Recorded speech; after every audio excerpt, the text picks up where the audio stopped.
ऐसे नाना प्रकार के भजन और गीत आपने इस व्यक्ति के बारे में सुने ही होंगे। ये देव अपने आप में एक विचित्र माया है। इन्हें कुछ शब्दों में सीमित करना बहुत अजीब है। कुछ लोगों के लिए ये अतुलनीय है, तो कुछ के लिए ये ढोंगी, कुछ के लिए ये देवों के देव है, तो कुछ के लिए यह औघड़ प्राणी है। पर आखिर है कौन ये साईं बाबा, जिनकी कथाओं से आज भी लोगों का मन नहीं भरा है? इसका मूल कारण है बुबोनिक प्लेग महामारी। जैसे आज कोविड ने एक समय त्राहिमाम मचा दिया था, वैसे ही 20वीं शताब्दी से पूर्व बुबोनिक प्लेग ने भी हाहाकार मचाया था। चूहों के आतंक से संपूर्ण जगत आतंकित था और भारत में भारी संख्या में लोग मर रहे थे। लोग अब दवा पर कम, प्रार्थना के अधिक भरोसे थे। परंतु कुछ लोगों का आस्था पर से भी विश्वास उठने लगा, क्योंकि जब अपने ही साथ न हो तो आस्था कितनी देर टिकती। तो इससे साईं बाबा का क्या नाता? पुणे के निकट पंधारपुर जिला में स्थित शिरडी में भी प्लेग की महामारी फैली हुई थी। वहां लोग अपनी आस्था से तंग आने लगे थे।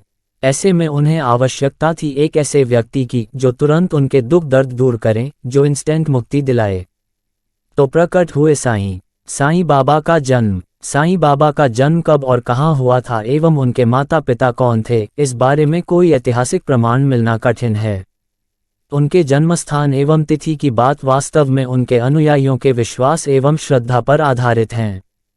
शिरडी साईं बाबा के अवतार माने जाने वाले श्री सत्य साईं बाबा ने अपने पूर्व रूप का परिचय देते हुए शिरडी साईं बाबा के प्रारंभिक जीवन संबंधी घटनाओं पर प्रकाश डाला है, जिससे ज्ञात होता है कि उनका जन्म 28 सितंबर 1835 में तत्कालीन हैदराबाद राज्य के पाथरी नामक गांव में एक ब्राह्मण परिवार में हुआ था।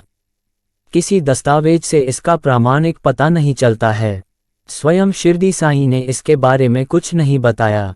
एक जनश्रुति के अनुसार एक बार श्री साईं बाबा ने अपने एक अंतरंग भक्त महालसा पति को, जो कि बाबा के साथ ही मस्जिद तथा चावड़ी में शयन करते थे, बताया था कि मेरा जन्म पाथरी के एक ब्राह्मण परिवार में हुआ था।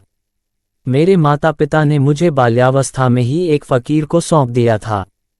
जब ये चर्चा चल रही थी तभी पाथरी से कुछ लोग वहां आए तथा बाबा ने उनसे कुछ लोगों के संबंध में पूछताछ भी की। ऐसे ही जन्मतिथि एवं स्थान की तरह ही साईं के माता पिता के बारे में भी प्रामाणिक रूप से कुछ भी ज्ञात नहीं है।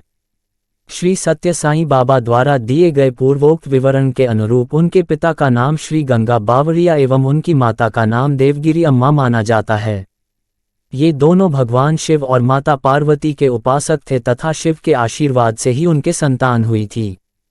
कहा जाता है कि जब साईं अपनी मां के गर्भ में थे उसी समय उनके पिता के मन में ब्रह्म की खोज में अरण्यवास की अभिलाषा तीव्र हो गई थी। मुसलमान फकीर ने किया लालन पालन। वे अपना सब कुछ त्याग कर जंगल में निकल पड़े थे। उनके साथ उनकी पत्नी भी थी। मार्ग में ही उन्होंने बच्चे को जन्म दिया था और पति के आदेश के अनुसार उसे वृक्ष के नीचे छोड़कर चली गई थी।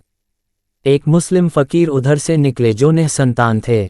उन्होंने ही उस बच्चे को अपना लिया और प्यार से बाबा नाम रखकर उन्होंने उसका पालन पोषण किया। बाबा का लालन पालन एक मुसलमान फकीर के द्वारा हुआ था, परंतु बचपन से ही उनका झुकाव विभिन्न धर्मों की ओर था, लेकिन किसी एक धर्म के प्रति उनकी एकनिष्ठ आस्था नहीं थी। कभी वे हिंदुओं के मंदिर में घुस जाते थे तो कभी मस्जिद में जाकर शिवलिंग की स्थापना करने लगते थे। इससे न तो गांव के हिंदू उनसे प्रसन्न थे और न मुसलमान।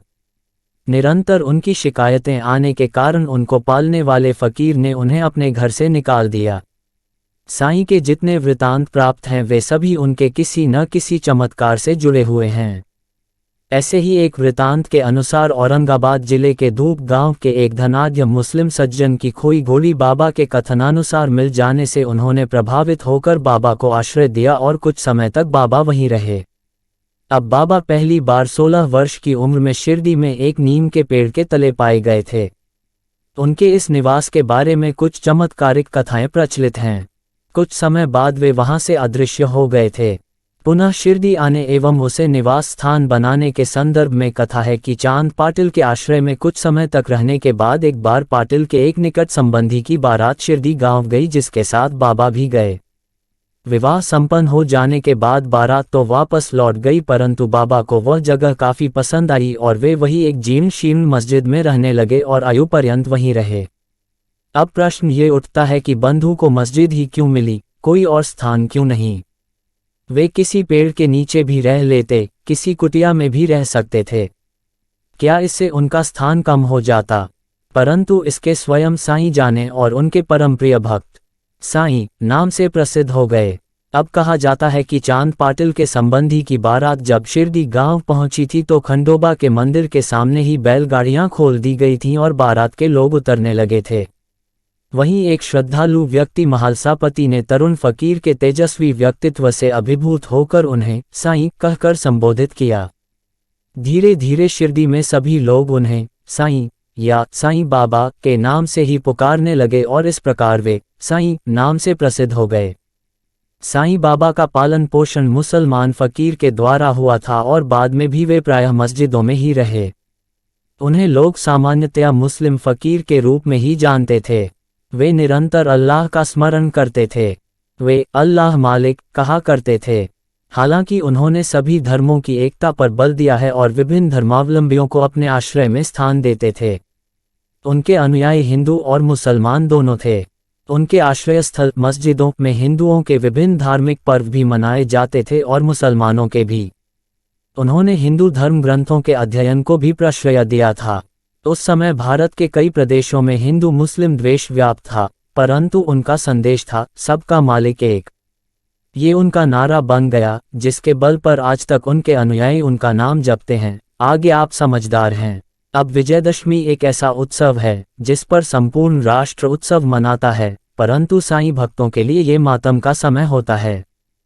15 अक्टूबर 1918 को इसी दिन साईं बाबा ने अपनी देह त्यागी थी, क्योंकि उनके भक्त पर संकट आन पड़ा था।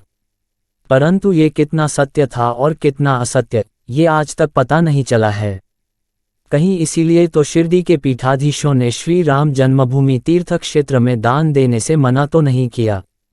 ये तो ठहरी साईं बाबा के उद्भव की बात, परंतु साईं बाबा जो धूनी रमाए रहते थे, अचानक स्वर्ण सिंहासन और असंख्य भक्तों के भागी कैसे बने? और उनके सत्य को उजागर करने वाले को है कि दृष्टि से क्यों देखा जाए? इसके बारे में भी चर्चा करनी होगी, परंतु उसके बारे में फिर कभी।